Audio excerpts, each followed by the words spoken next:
Ողջույն, ես Արմենն եմ։ Այսօր ուզում եմ ձեզ պատմել, թե ինչպես կարելի է առողջ ապրելակերպի միջոցով պահպանել սրտի առողջությունը։ Սիրտը կենսական օրգան է, որը ապահովում է արյան շրջանառությունն ամբողջ մարմնով։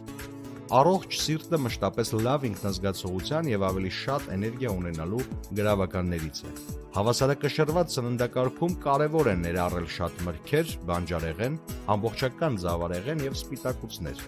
Զբաղվեք ֆիզիկական ակտիվությամբ, ինչպիսիք են քայլելը, հեծանվավազքը կամ լողը։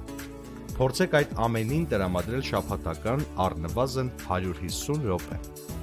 Սթրեսի դեմ պայքարը կարևոր նշանակություն ունի սրտի առողջության համար։ Կիրառեք սթրեսի թուլացման տեխնիկաներ, ինչպիսիք են խոր շնչառությունը, մեդիտացիան կամ յոգան։ Խուսափեք ծխելուց և սահմանափակեք ալկոհոլի օգտագործումը։ Այս սովորությունները կարող են վնասել ձեր սրտին և ընդհանուր առողջությանը։ Այս պարզ քայլերը ներառելով ձեր առօրյայում, դուք կարող եք առողջ պահել ձեր սիրտը և վայելել աշխույժ եռանդուն կյանք։ Հիշեք, որ յուրաքանչյուր փոքր փոփոխություն կարևոր է։ Սիրեք ձեր սիրտը։